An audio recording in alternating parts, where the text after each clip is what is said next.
Boa tarde, pessoal, tudo bom?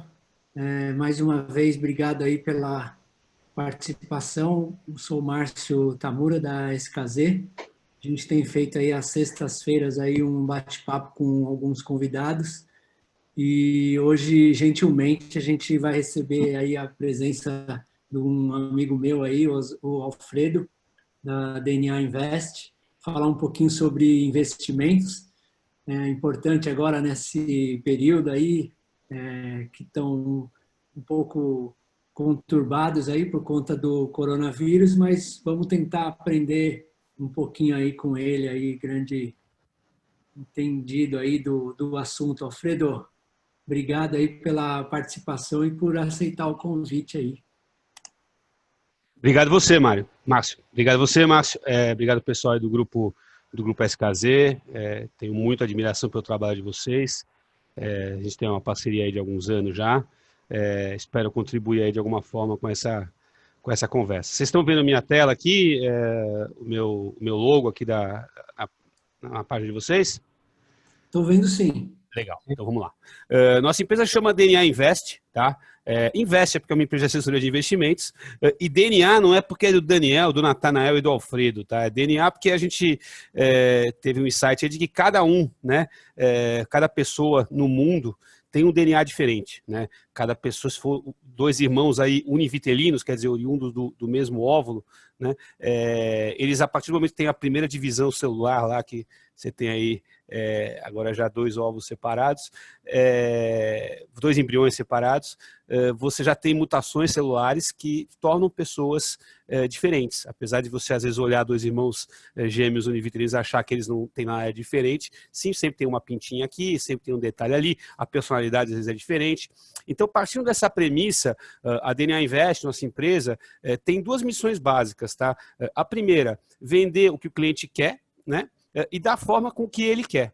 Parece que é uma coisa meio óbvia, mas a grande maioria das empresas não fazem isso. A grande maioria das empresas vendem para a gente aquilo que a gente não quer e da forma com que eles querem nos vender, né? Então, nossa conversa hoje é sobre modalidades de investimento, né? Então eu vou dar uma pequena introdução aqui, falar um pouco sobre as modalidades de investimento existentes no mercado e depois vou falar um pouco sobre como a gente pode ajudar vocês a acessar essas modalidades aí de investimento e depois, se alguém tiver uma pergunta aí, a gente abre para perguntas aí e tenta responder a pergunta aí do pessoal. Antes de falar especificamente de cada uma das modalidades de investimento, eu pus aí duas imagens, né? Tanto a da esquerda quanto a da direita são basicamente iguais, né? Que você tem uma escala aí de risco, né? Dos investimentos mais conservadores, né? Para os investimentos mais arrojados, né? Então você começa lá com o Tesouro Selic, né? CDB, Fundo de Previdência. Eu gosto bastante dessa imagem do lado direito, que tem aí medo de perder dinheiro, né? Quanto de medo você tem de perder dinheiro? Se você tem muito medo de perder dinheiro, medo extremo, você deixa na poupança, né? Se você é um louco total, você deixa nas pirâmides, né? Dizendo já de saída com vocês, a gente não trabalha com o topo disso, quer dizer, com o medo extremo, e nem quer dizer, com a base disso, que é o medo extremo, deixa na poupança. A poupança a gente não trabalha aqui na DNA, e o louco total, que é pirâmide, que inclusive é crime, né? A gente obviamente não trabalha aqui na DNA Invest, tá bom? Falando um pouco de valores, eu atualizei essa planilha hoje. É óbvio que isso tudo é esperado, isso é uma média, isso não é exatamente na vírgula que está aí, mas dá para a gente ter uma ideia de quanto a gente busca em cada tipo de investimento. Óbvio que eu não coloquei todos aí, mas o quanto que a gente consegue em cada tipo de investimento atualmente. Então, se você for investir na poupança, só para título de exemplo aí, você vai receber 70% do CDI.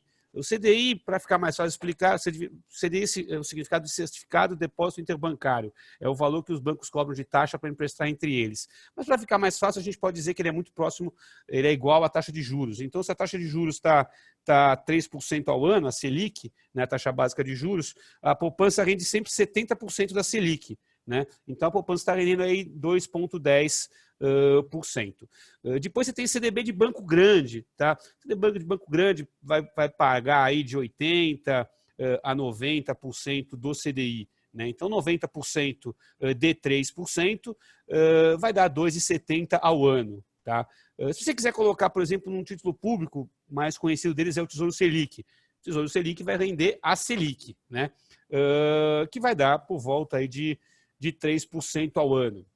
Se você quiser correr um pouquinho mais de risco, eu digo bem pouquinho mesmo, porque os CDBs eles têm garantia do FGC, eu vou falar para vocês um pouco mais para frente o que é isso. O CDB de um banco pequeno vai te render aí cerca de 4,70, você consegue até mais. Hoje eu fiz um CDB pré-fixado para um cliente aqui, a gente conseguiu 12% ao ano, mas é óbvio que é um CDB para um prazo mais longo, esse é um CDB, no caso, para 6 anos. Tá bom? Se você for colocar o seu dinheiro num fundo imobiliário, que eu vou falar um pouco mais sobre o fundo imobiliário, que eu acho um produto bem legal aí, você vai buscar alguma coisa perto de 7% ao ano.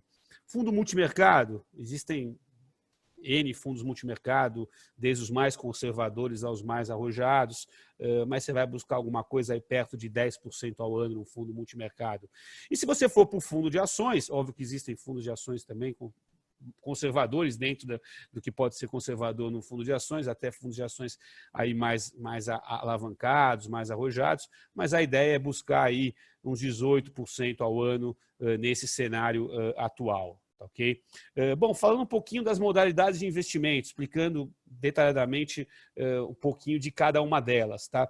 Título público nada mais é do que emprestar dinheiro para o governo. Né? Quando você compra o título público, você está emprestando dinheiro aí para o governo. Tá? Essa tabela aqui, tinha esquecido de atualizar, mas eu não tem problema nenhum, a gente abre aqui o navegador e é bem fácil achar. Quer ver? Ó, taxas, Tesouro Direto aqui. Ó.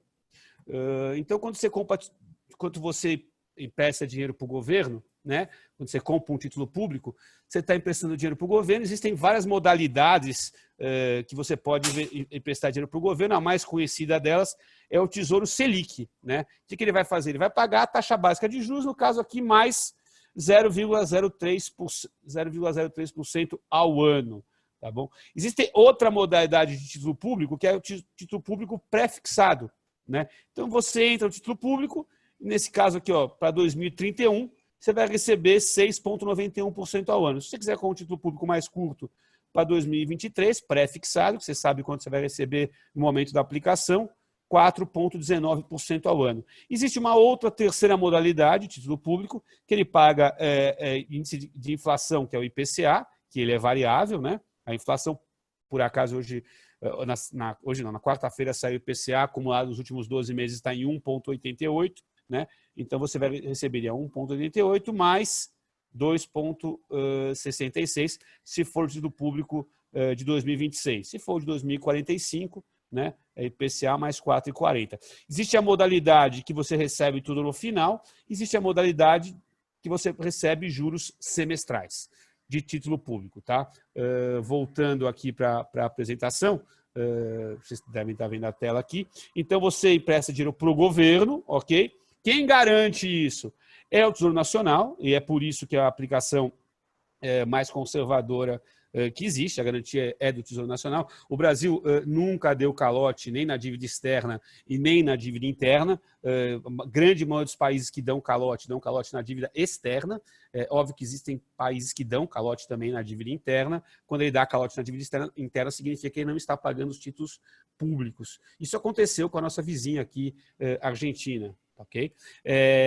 Então, a garantia do Tesouro Nacional, a liquidez é diária, né? Você entra hoje no título público e amanhã, se você quiser sair, você sai. Tá? É óbvio que você está sujeito às condições de mercado. Tá bom? A tabela de imposto de renda é a tabela regressiva, tá? De imposto de renda, que é aquela que acima de 2 anos você começa pagando 27,5%, acima de 2 anos é 15%, obviamente o pessoal aí do grupo SKZ sabe muito bem disso. Né? E você paga uma taxa de administração para o Tesouro Direto, né? É uma coisa muito estranha isso, você está emprestando dinheiro para alguém e ainda paga uma taxa de administração para esse alguém, mas é jabuticaba brasileira. Você paga 0,30 ao ano de taxa aí para o Tesouro Direto, tá bom? Para aplicar lá. CDB, falar de outra modalidade de aplicação que é o CDB. CDB significa Certificado de Depósito Bancário. Tá? Então, quando você faz um CDB, ao invés de estar emprestando dinheiro para o governo, você está emprestando dinheiro para o banqueiro. Né? Então, você vai emprestar esse dinheiro para o banqueiro, né? Aí existe uma garantia desse empréstimo. Que garantia é essa? A garantia é do FGC. O que significa FGC? É Fundo Garantidor de Crédito. Tá? É um fundo, né, que tem administração mista entre o governo e entre os bancos, né, que ele garante qualquer aplicação que você faça em qualquer CDB de qualquer banco, tá, desde que seja um banco, todos os bancos são aderentes ao FGC, né, desde que seja um banco legal, né, um banco registrado. Né, então, se você faz uma aplicação em qualquer CDB de qualquer banco até R$250 mil, pode ser banco, pode ser financeira também, tá? É CDB, LCA, LCI e LC. Tá? A poupança também entra no FGC. Tá? Se você faz CDB até R$250 mil, se o banco quebrar, até R$250 mil você tem de volta garantido pelo FGC. Isso aconteceu algumas vezes. A última vez que aconteceu foi esse ano, inclusive, foi com a financeira da casa. A financeira da casa quebrou. Os clientes que tinham, os investidores que tinham aplicações no CDB da casa, foram orientados aí até o Banco Bradesco com o seu RG, né? E você consegue aí sacar ou transferir os valores até o limite de R$250 mil.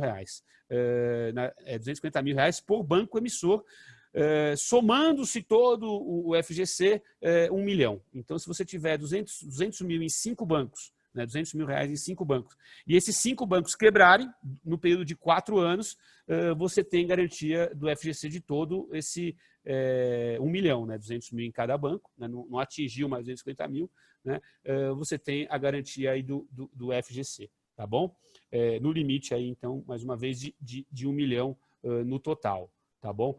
Durante 4 anos, quer dizer, se quebrou um banco no primeiro ano, um banco no segundo, um banco no terceiro, um banco no quarto, você ainda tem 200 mil para o quarto ano. No quinto ano, já esses 200 mil aqui do primeiro banco já entra de novo, você já tem mais 200 mil do FGC, tá bom? Então é 250 mil por banco emissor. Tá bom? Isso dá bastante segurança para aplicar em CDB de qualquer banco. Quando o cliente pergunta para mim, mas eu devo aplicar no CDB do banco Tupinambá ou no CDB do banco Cacique? Fala para o cara, tanto faz. Se está dentro do FGC, vai lá ver qual é a taxa melhor e aplica no que tem a taxa melhor. Tá bom? A liquidez do investimento do CDB depende do vencimento. Você pode fazer CDB de liquidez diária, você pode fazer CDB de 6 meses, de 1 ano, de 2 anos, de 3 anos.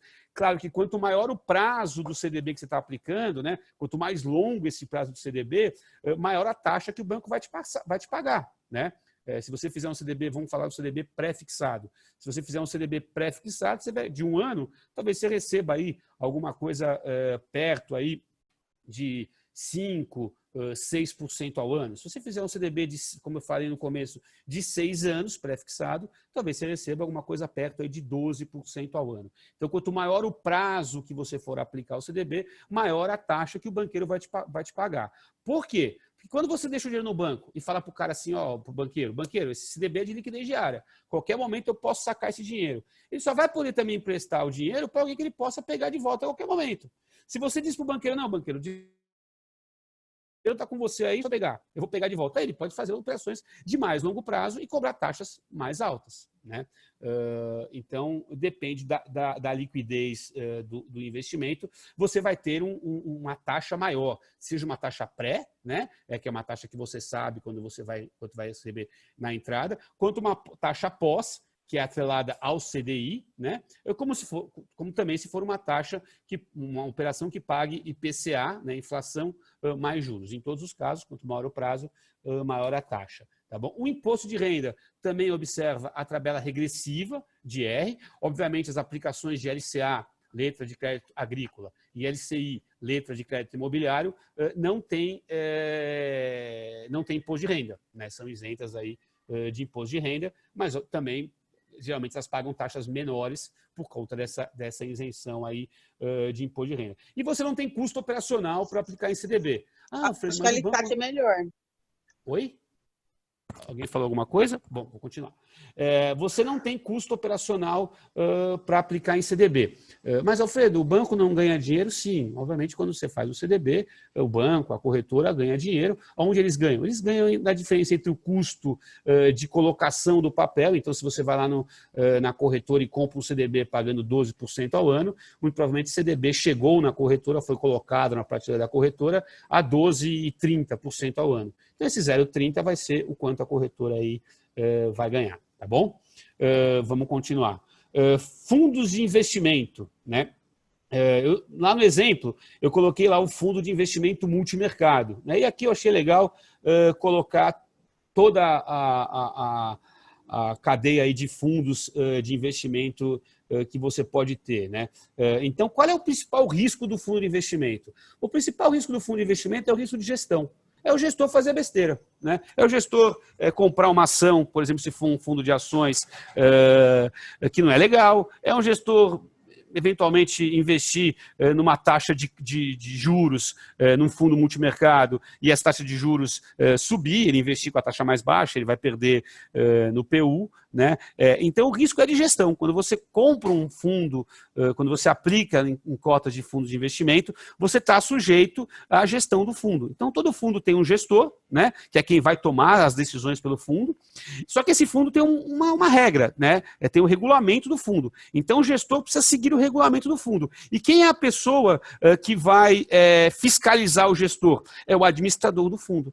Por isso que é sempre bom a gente olhar, gente, se o administrador do fundo é da mesma empresa que o gestor, né? Porque se isso acontece e o administrador e o gestor são da mesma empresa, precisa ficar de olho nisso, né? Porque a gente está colocando o administrador, né, e o gestor da mesma empresa tomando conta um do outro. Qual é a função de administrador do fundo? É fiscalizar se o gestor do fundo está fazendo tudo certinho. Por exemplo, vou dar um exemplo prático. Você tem um fundo de ações que diz que não se pode comprar mais do que 20% do patrimônio do fundo em uma única ação.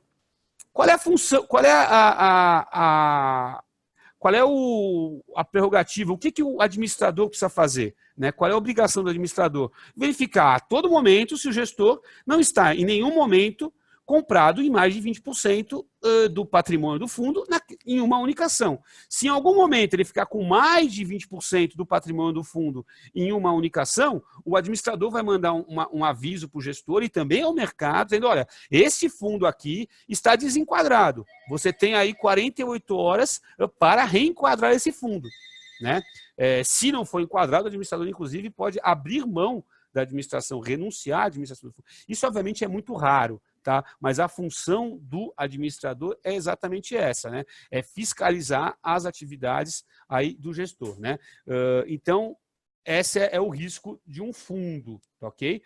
A liquidez do fundo, né? Liquidez significa o quê? Quando é que eu vou poder pegar meu dinheiro de volta, né? Isso aí depende do fundo.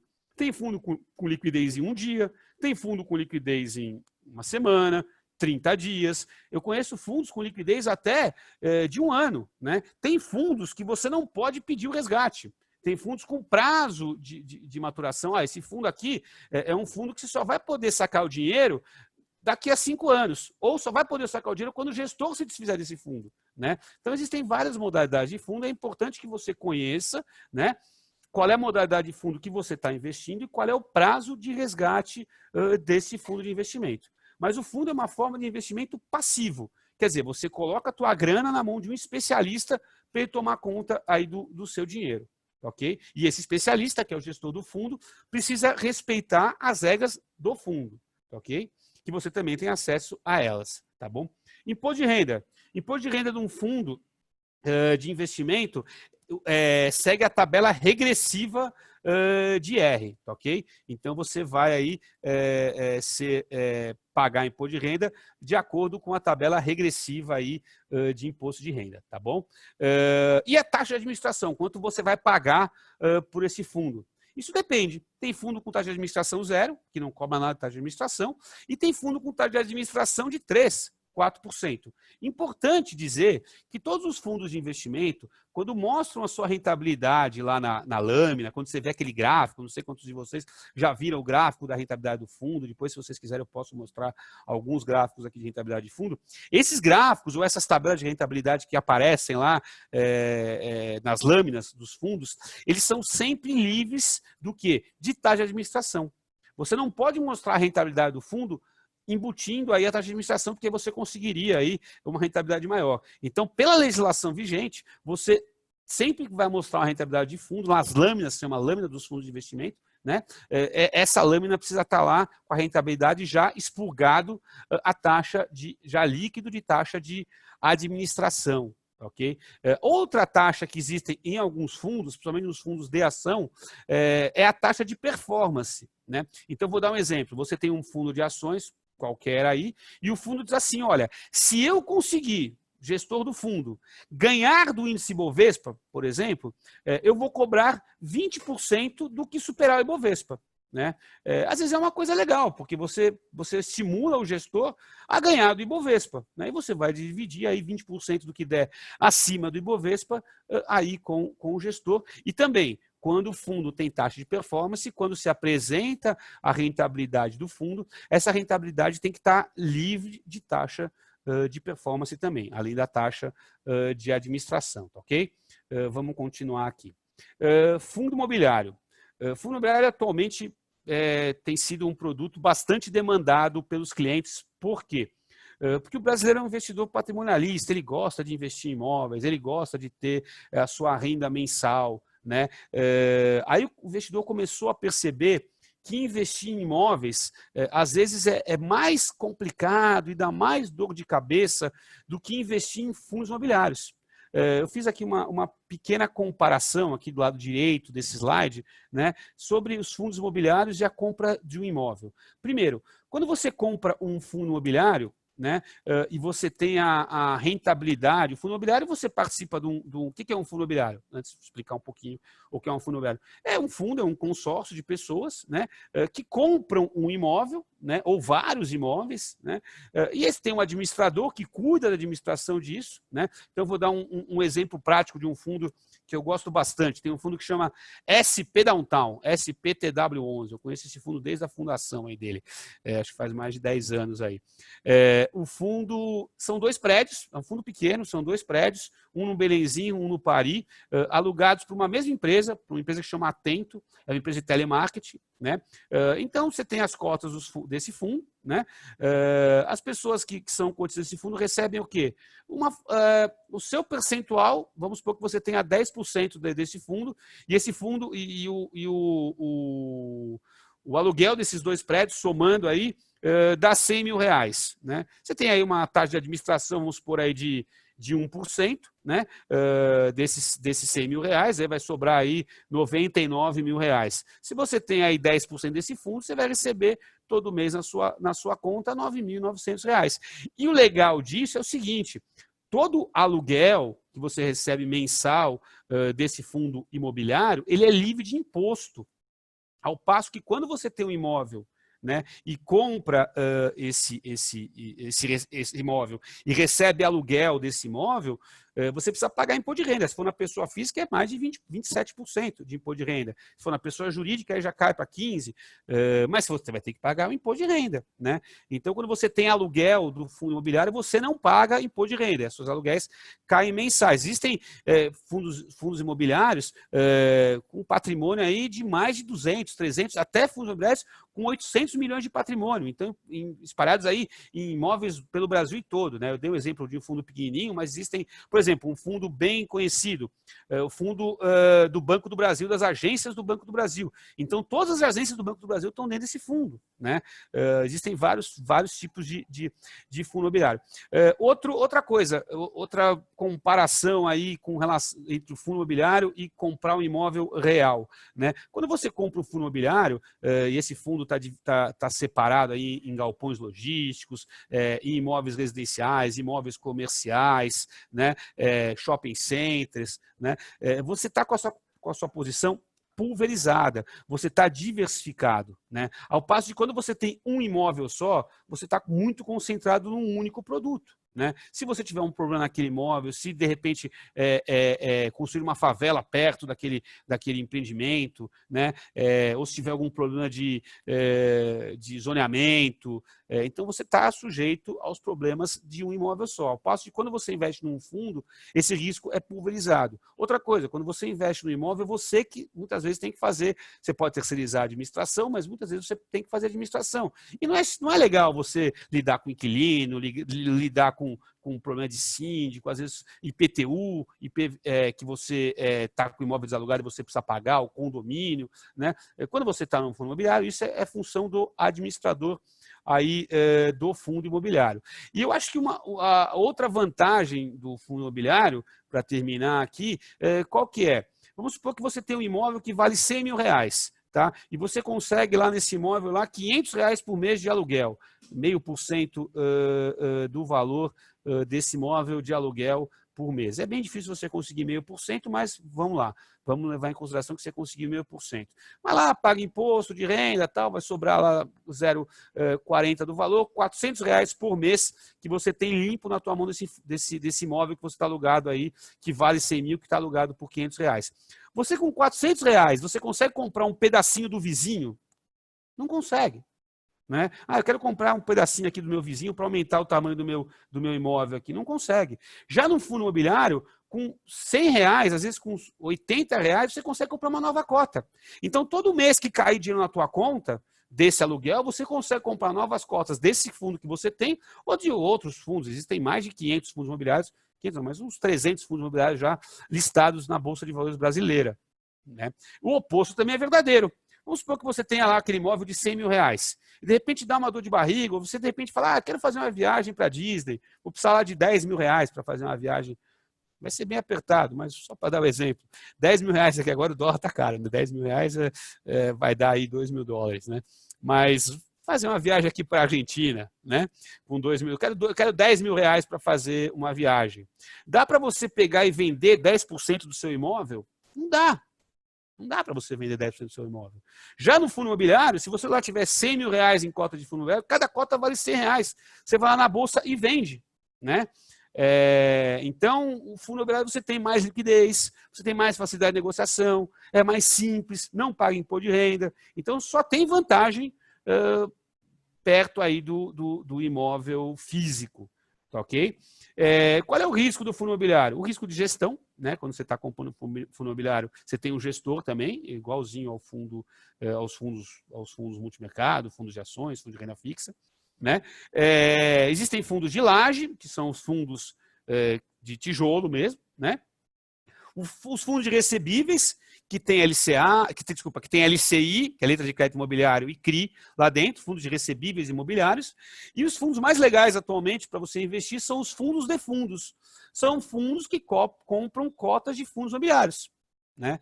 Então, bem legal, aí você está mais pulverizado ainda e vai ter uma gestão profissional de alguém que está escolhendo bons fundos de investimento para você. Obviamente, você tem que ler o regulamento do fundo, conversar com o seu assessor de investimentos e pedir para ele te explicar qual é o regulamento do fundo. Tá bom? A liquidez do fundo está D mais 3 dias úteis. Mudou a regra da bolsa, eu esqueci de fazer essa parte aqui. A liquidez é em 2 dias, tá bom? Você vendeu a cota do fundo imobiliário na bolsa, 2 dias úteis depois, você recebe o seu dinheiro na sua conta da corretora. E como eu já falei, você é isento de imposto de renda sobre o aluguel que cai todo mês na sua conta. Você não é isento de imposto de renda sobre o eventual ganho de capital que você tenha na venda das cotas. Ou seja, você comprou um fundo imobiliário por R$100 a cota e está recebendo lá 7% ao ano de aluguel. Você não paga imposto sobre isso. Essas cotas se valorizaram na bolsa. Essas cotas agora estão valendo 110. E você vai lá e vende na bolsa. Sobre esse ganho de capital, aí sim você vai ter que pagar imposto de renda igual a ação de 15% do lucro. Tá ok? Vamos lá, vamos continuar. Outra modalidade de investimento, é a última aqui que a gente vai falar hoje, são as ações. Tá bom?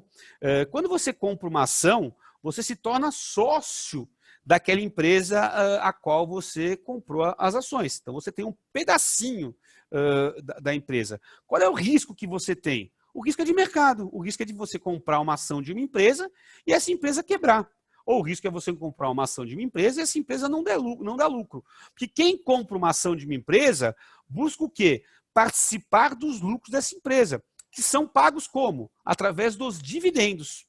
Então, você recebe dividendos, que são os lucros da empresa. Esses dividendos podem ser semestrais ou podem ser anuais. Tá? Algumas empresas pagam dividendos trimestrais também, né? Depende da empresa e depende do momento da empresa. Né? Então, os dividendos podem ser trimestrais, semestrais, anuais. Né? Então, quando você compra uma ação de uma empresa, você quer que essa empresa dê lucro, você quer que essa empresa te remunere através dos dividendos. Então, quanto mais lucro a empresa der, mais dividendos ela vai pagar. Ok? O risco é de mercado, como eu falei. A liquidez, eu já acertei aqui, não acertei no anterior, é 2 dias úteis, né? Você vende uma ação na bolsa, você recebe em 2 dias, e você compra uma ação na bolsa, né? Você paga em 2 dias úteis, tá bom? Imposto de renda de 15% do lucro, né? Então, se você comprar uma ação por 10 e vender uma ação por 12, você vai pagar 15% de 2, ok? Então, o imposto de renda é de 15% do lucro. E aí, por que a gente deve comprar uma ação? Será que eu tenho DNA compatível com a ação, para comprar a ação? Cara, cada um tem o seu porquê. Né? E eu sempre gosto de contar uma historinha quando eu estou falando disso, o porquê por que a pessoa deve investir em ações e entender qual é o porquê dela e dizer se aquele porquê dela é um porquê que vale a pena investir em ações. Eu vou contar um caso prático. Há mais ou menos uns 15 anos atrás, eu estava lá na praia de São Vicente, num projeto da Bolsa, chamava Bovespa Vai Até Você. Né? Porque quando eu comecei na Bolsa, lá em 93, Bolsa não queria saber de investidor pessoa física. Né? Você passava na porta da Bolsa e falava que queria investir em ações, o cara falava, vai procurar um banco, não me enche o saco aqui, não quer saber de pessoa física. Aí lá para começo dos anos 2000, 2001, 2002, eu subi para a mesa de operações, saí do pregão em 2002, e eu subi para a mesa de operações de uma corretora para ajudar numa área que ia começar a trabalhar com pessoa física. Ninguém trabalhava com pessoa física, e a Bolsa lançou esse projeto que chama Bovespa Vai Até Você. Era o objetivo de captar pessoas físicas. Para vocês terem uma ideia, naquela época devia existir mais ou menos umas 100, 150 mil pessoas físicas com CPF cadastrado na Bolsa. Hoje a gente já está em mais de 2,5 milhões de pessoas físicas investindo na Bolsa. Tá?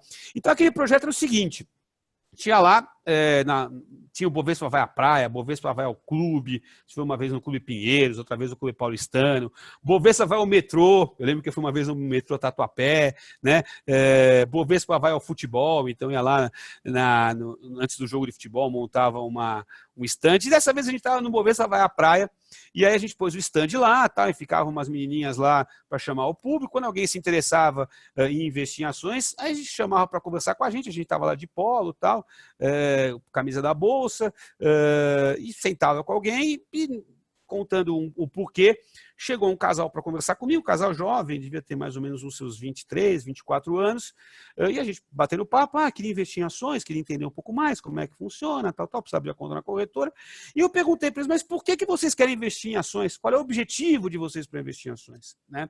Aí eles me disseram assim, olha, o negócio é o seguinte, Alfredo, nós somos jovens, nós vamos nos casar, daqui a 6 meses, né? Daqui a 6 meses nós vamos nos casar, e a gente tem 20 mil reais, eu nunca me esqueço do valor. A gente tem 20 mil reais para o nosso casamento.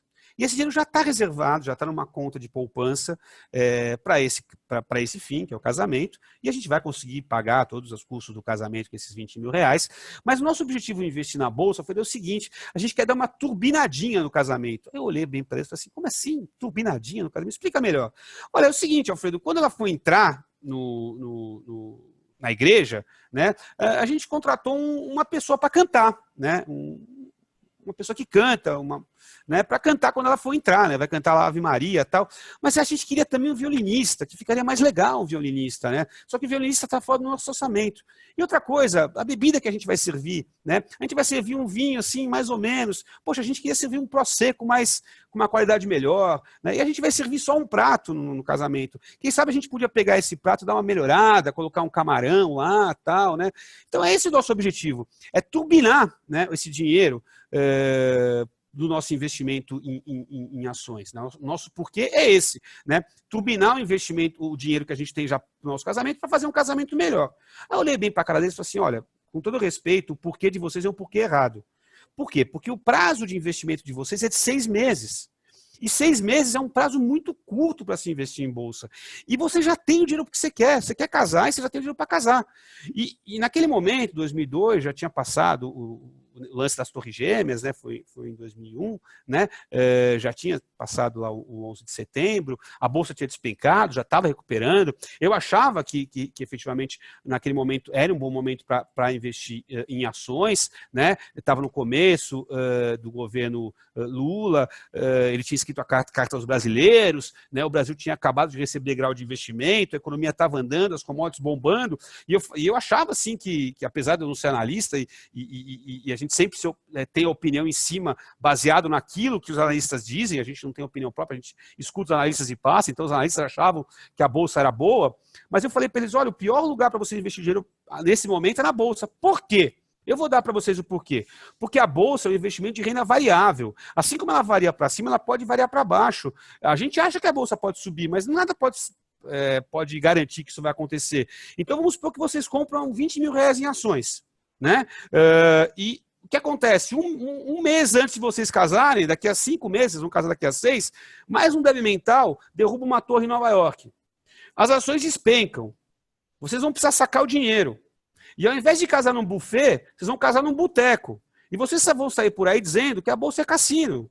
Então, gente, se você tem um porquê de curto prazo, se você precisa do dinheiro, não pode investir em ações, em hipótese alguma. Não existe fórmula mágica para se ficar rico na bolsa investindo em ações. Eu estou no mercado financeiro há 27 anos e eu conheço uma pessoa que ganha dinheiro operando em ações. Uma pessoa. Mês passado, essa pessoa perdeu 3 milhões de reais. Mês passado. Ela já ganhou muito mais. Ela está há 15 dias sem operar, falou que vai dar uma reciclada. E esse cara é o único que eu conheço que ganha dinheiro em ações, girando ações, fazendo day trade na bolsa. Né? Existem muitas pessoas que vendem cursos de ações na internet. Pessoas que se dizem gurus de mercado. E eu sempre pergunto para elas, se você tem a fórmula mágica, por que você não faz para você ao invés de sair por aí vendendo? A resposta, desculpa usar essa palavra, mas a resposta canária que as pessoas me dão é porque eu quero ajudar os outros. Né?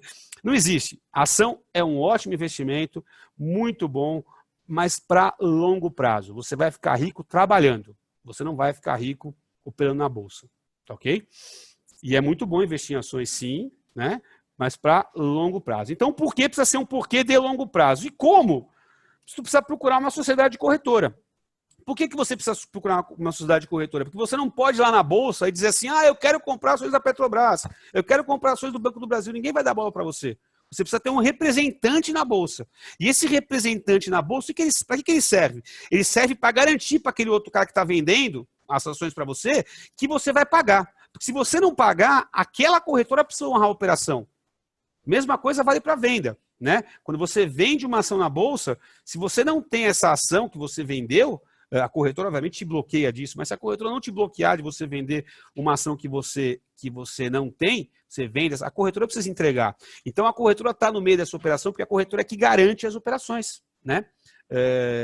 Já aconteceu alguma vez da corretora não liquidar, né, não honrar uma operação de um cliente seu e dar default?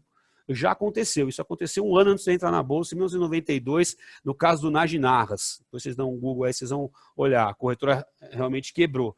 Mas aí você tem em cima da corretora, você tem um fundo da bolsa que garante essas operações e a bolsa honrou. Tá bom? Essa operação. Então o risco é quando você compra ou quando você vende uma ação na bolsa, o risco é muito pequeno, posso dizer praticamente zero, de você não receber, se você vendeu, não receber o dinheiro, e não receber as ações se você comprou aí as ações. Tá bom? Então, o que é uma ação, gente? A ação é a menor fração do capital social de uma empresa. Tá bom? Então, se uma empresa tem lá o patrimônio de 100 mil, né? E ela tem lá 100 ações, cada ação vai valer R$1.000. Tá bom? Então, por que a gente deve comprar ações? Porque as ações são uma excelente alternativa de investimento a longo prazo. E quando eu falo longo prazo, gente, é pelo menos 3, 4, o correto é acima de 5 anos, ok? Então, as ações são uma excelente oportunidade de investimentos para longo prazo. Porque o rendimento das ações guarda, sim, uma correlação com o crescimento econômico do país, ok? Vou tomar um gole aqui. Então, o rendimento das ações guarda uma correlação com o crescimento econômico do país. Se o país cresce, em tese, a Petrobras vai vender mais gasolina, né? A Vale do Rio Doce vai vender mais o minério de ferro, a Gerdau vai vender mais o GG50, o vergalhão, a Brasil Foods vai vender mais frango e por aí vai. Né? E as ações são um excelente instrumento de diversificação de investimento. Eu quero falar um número mágico para vocês. Qual é o percentual máximo do meu patrimônio líquido que eu devo colocar em ações, Alfredo? 30%. O cara mais arrojado dos meus clientes, eu recomendo que coloque 30%. Mas tem gente que coloca mais? Tem, eu conheço gente que investe 100% do patrimônio em ações. É recomendável? Não é. Mas o cara é livre para fazer o que ele quiser e aplicar o quanto ele quiser em ações. O manual lá do assessor de investimentos diz que um investidor arrojado coloca aí por volta de 30% dos seus investimentos em ações. O moderado pode colocar de 5% a 10% dos investimentos em ações e o conservador não coloca nada em ações, ok? O que tem acontecido bastante, só para comentar aqui, é que cada vez mais, com a taxa de juros a 3% ao ano, quem é conservador vira moderado, quem é moderado vira arrojado, quem é arrojado vira super arrojado. Né? O que tem acontecido é que as pessoas estão, sim, sendo obrigadas a tomar mais risco, ok? Bom, qual é a função primária da Bolsa de Valores? Para que a Bolsa de Valores existe? A função primária da Bolsa de Valores não é negociar ações, que negócio de comprar, vender ações. A função primária da Bolsa de Valores é financiar o setor produtivo da economia. Como é que funciona isso? Funciona assim, o Alfredo tem 25 centavos, dá para ver aí, né? E o Alfredo quer investir em ações, né? E a Vale do Rio Doce precisa de dinheiro para fazer uma mina nova. E a Vale do Rio Doce vai lançar novas ações na Bolsa. Então o Alfredo dá 25 centavos para a Vale do Rio Doce e a Vale do Rio Doce dá 0,001 ações, não, só negocia de uma em uma, que eu estou com pouco dinheiro aqui. Se eu tivesse aqui, vamos ver quanto é que está a cotação da Vale do Rio Doce para falar o valor certo aqui, vocês estão vendo aqui. Ó. Vale do Rio Doce, então R$ 53,39. Então, sei lá, compra uma ação, né, da Vale do Rio Doce, né, e a Vale do Rio Doce te dá essa ação, né, e com esse dinheiro que a Vale do Rio Doce recebeu do Alfredo na oferta primária e não na Bolsa, aqui a gente está negociando na Bolsa, tá? Aqui já é mercado secundário, tá? Então, na oferta primária, que chama, geralmente vocês conhecem por IPO, tá? Initial Profits Office. O começo, lançamento de novas ações na Bolsa, uma empresa nova está lançando ações na Bolsa, né? Chama-se IPO, né? E aí você dá dinheiro diretamente para a empresa pega esse dinheiro e investe no setor produtivo da economia. A função da Bolsa é fantástica, quer dizer, ela dá dinheiro para a empresa a custo zero. A empresa que lança ações na Bolsa, ela tem custo zero. Ela podia ir no banco pegar dinheiro emprestado? Podia, mas ela ia pagar juros por isso. Então é melhor ir no mercado, né, e lançar ações e pegar custo zero, pega esse dinheiro e vai dividir, obviamente, o lucro do negócio aí com o acionista. Tá bom? Então essa é a função primária da Bolsa. O investidor, como está aqui, ó, o investidor dá dinheiro para a empresa dá ações para o investidor. Aí sim, a função secundária da Bolsa é fazer com que o Alfredo, o Márcio, ou qualquer pessoa que comprou ações no mercado primário possa negociar essas ações no mercado secundário, num ambiente seguro e regulado de negócios. Então é importante dizer o seguinte, ó, aqui é a pedra de negociação, por exemplo, da Vale do Rio Doce. Deixa eu abrir aqui nas ofertas que fica mais fácil de vocês olharem. Tá vendo? Ó, aqui a bolsa está fechada, já são 6h47, mas tem algumas ofertas na pedra, que a gente chama. Aqui você tem 12.000 200 ações que o Morgan Stanley compra a 53,39, tá bom? E você tem aqui 400 ações, tá? Deixa eu ver que corretora aqui. Ah, não tá, aqui não está com o nome da corretora, preciso configurar. Mas que uma corretora, aqui, desculpa, XP, que a XP vende 400 ações a 53,40. Percebam bem, gente, quem vende mais barato, aqui do lado esquerdo estão os compradores, tá vendo? E do lado direito estão os vendedores. Quem vende mais barato fica em primeiro. Quem compra mais caro fica em primeiro. Se alguém quiser comprar a 53,40, vai ficar na frente aqui. Se alguém quiser vender a 53,40, vai ficar na frente aqui. Se esse colocar 53,40 e o outro colocar para vender, opa, deu match. Sai negócio. Ok? Alfredo, mas se eu quiser comprar 53,32, eu posso colocar a ordem? Pode. Você vai colocar a ordem, ela vai ficar no meio dessas duas aqui, ó. Só vai ser atendida no momento que o quê? Que cair para esse preço, que vender a 39, que vender a 35, que vender a 34. Outra pergunta. Pô, o Márcio Tamura é muito meu amigo, ele me adora, e eu falo assim, Alfredão, eu sou teu amigo, quero te vender ações da Vale do Rio Doce por R$50. Vamos passar na bolsa? Vamos? Pode? Não pode. Por quê? Porque tem comprador a 53,39. Nós não podemos passar o negócio abaixo do preço que está aqui. E se ele quiser vender direto para mim, eu posso falar, vou colocar para comprar a 53,40, você vai lá e vende, tá bom? Ele vai lá e vende. Né? Mas fora do preço que está sendo negociado agora, né, você não pode negociar. E quem determina esse preço, gente? É igualzinho o mercado da banana na selva. Eu gosto sempre de dar esse exemplo. Como é que funciona o mercado da banana na selva? Tem muito macaco e tem pouca banana, o preço da banana sobe, porque todos os macacos vão atrás da banana, todo mundo briga por causa de banana, não sei o que, e a banana vale muito, né? E o oposto, tem pouco macaco e muita banana. Pô, sobra a banana, macaco come um pedacinho da banana, joga o resto fora, né? Tá bem barrigudão, e o preço da banana ninguém quer saber, banana não vale nada. Mesma coisa em relação ao Vale do Rio Doce. Se tem muita gente querendo comprar, se as perspectivas para a empresa são boas, se a empresa vai dar lucro, etc. e tal, as pessoas começam a pagar mais caro a ação. E a ação vai subindo de preço. Né? Se as ações, se tem bastante gente querendo vender as ações, né, as ações vão caindo aqui de preço. Né? Aqui, por acaso, acho que está aberto o mercado aqui, ó. Aqui não vai ter book, eu acho. Não tem book. O mercado de euro-dólar está rolando, e a mesma coisa, aqui está bem devagar essa hora, mas estava mexendo aqui comprador e vendedor. Então é por oferta e procura. Né? Quanto mais oferta você tem, quanto mais gente querendo vender, mais o preço cai. Quanto mais gente querendo comprar, mais o preço sobe. É assim que negocia as ações, tá? É bem simples, e esse aí é o mercado secundário, que é o mercado de bolsa de valores. Tá bom? Bom, agora falar rapidinho aqui sobre o nosso trabalho. O objetivo de quem trabalha com a gente é fazer o dinheiro render mais, né? Esse, obviamente, é o objetivo. Obviamente, isso não vai acontecer no seu banco, né? No seu banco, o gerente está sempre acostumado a vender os mesmos produtos, tá? Com o mesmo discurso, CDB, previdência, capitalização, etc. e tal. O seu gerente te atende no horário comercial, né? O assessor de investimento te atende 24 horas por dia, 7 dias por semana. Né?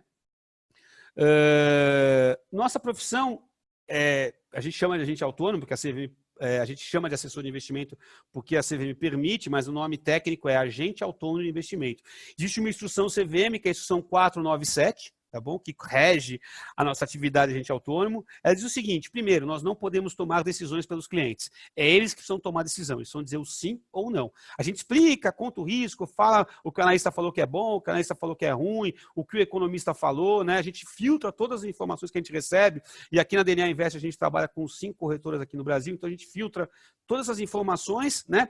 Depois a gente filtrar tudo, a gente passa para o cliente aquilo que é interessante para ele, a gente traduz alguns termos técnicos, né? Mas a decisão final sempre tem que ser do cliente. A gente não pode falar, comprei ações da Petrobras porque é uma boa.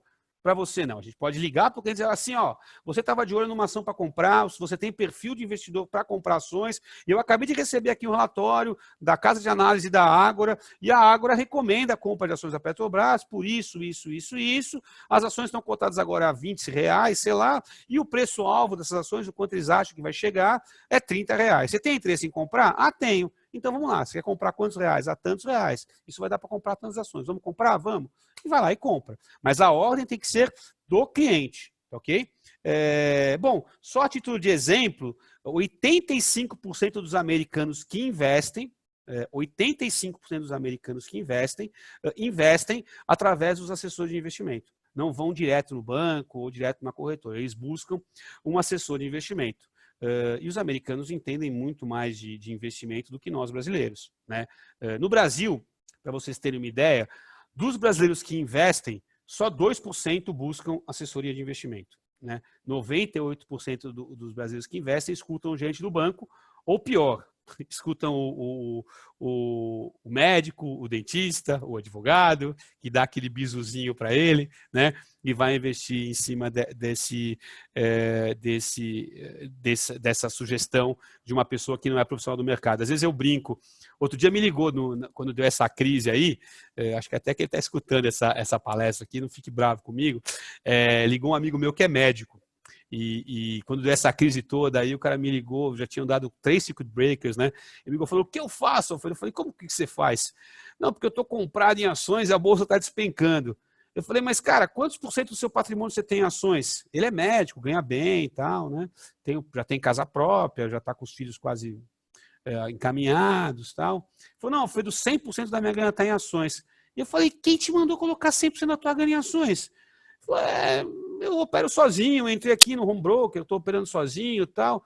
Eu falei, cara, imagine só, você é médico, não é? Ele falou, sou. Imagine só se eu tenho uma doença, sei lá, um câncer, e ao invés de eu te ligar para você me cuidar, eu vou no Google e digo assim, como é que faz para tratar câncer? Dou um Google lá.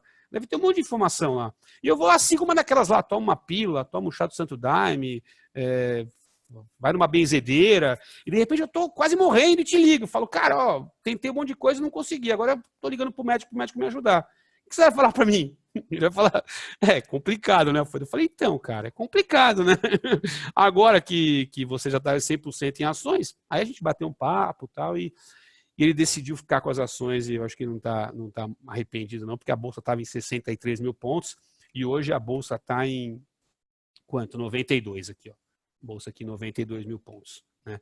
Mas é importante sim você buscar conselho do assessor de investimentos.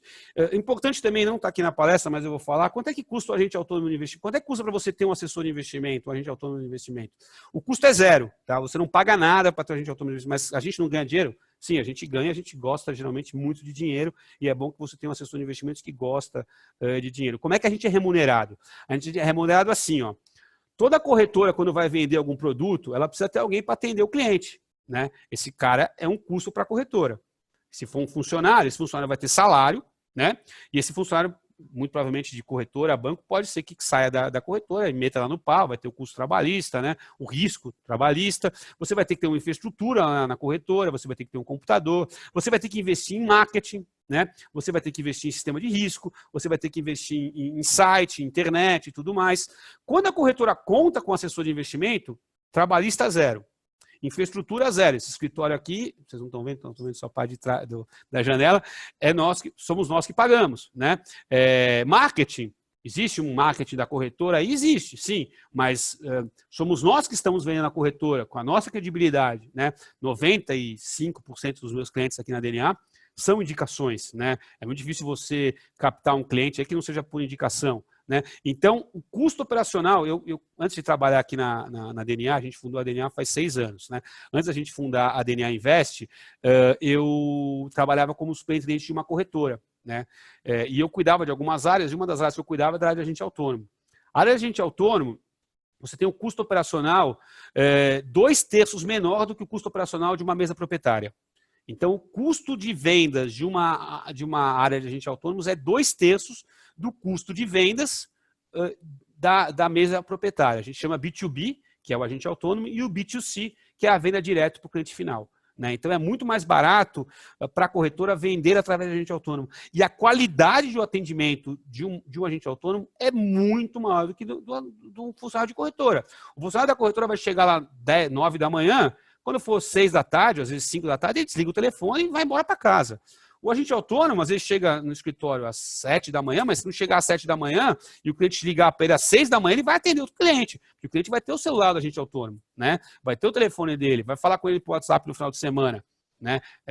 Então, esse relacionamento próximo na corretora você não vai ter. E outra coisa, geralmente, o agente autônomo, por conta das certificações que ele precisa ter, ele é mais qualificado que o cara que vai te atender na corretora. Ok? Bom, então qual é o objetivo da DNA Invest? É conectar, né, os clientes aos parceiros mais confiáveis aí do Brasil e do mundo, aí habilidades aí. Então, o que a DNA Invest faz? A DNA Invest soma a diversidade, quer dizer, você ter uma prateleira de produtos muito grande, né? Você não ficar enviesado, porque se você chega lá no Banco Itaú e pergunta para o gerente do Banco Itaú qual é o melhor CDB para comprar, o gerente vai falar do Banco Itaú. Você chega no Bradesco é a mesma coisa, se você for na XP vai ser a mesma coisa. Né? Se for na XP falar qual é a melhor corretora para investir em ações, vai falar, pô, é da XP. Né? Aqui não, aqui a gente trabalha com várias corretoras. Né? E a gente vai te perguntar, se você me fizer essa pergunta, o que você efetivamente quer fazer? Qual é o seu objetivo? O meu objetivo é esse. Olha, com esse seu objetivo e com esse seu perfil, a melhor corretora é essa. Alfredo, mas eu não gosto dessa corretora, eu não acho a cor dela bonita. Não tem problema, a gente te oferece uma outra corretora aqui. Né? Aí você abre conta nessa outra corretora. Putz, não estou gostando do sistema. Tem uma outra corretora aqui. Né? Então a gente trabalha para o cliente e não para a corretora. Esse é o grande diferencial. Então a gente soma a diversidade com experiência. Para quê? Para poder oferecer produtos compatíveis com as suas necessidades, compatíveis com a sua identidade aí de investidor. Ok? Bom, o que eu tinha para falar é isso, gente. Muito obrigado pela oportunidade de estar aqui com vocês. É uma satisfação aqui falar com o pessoal do Grupo SKZ, meu amigo Márcio, meu amigo Adalberto aí. Já fez muitos negócios juntos. Espero que a gente faça outras conversas assim. Eu fico 100% aí à disposição de vocês para o que precisar. Da minha parte, eu encerro aqui. Agora, se alguém tiver alguma pergunta, eu estou à disposição de responder. Vamos ver se eu sei responder.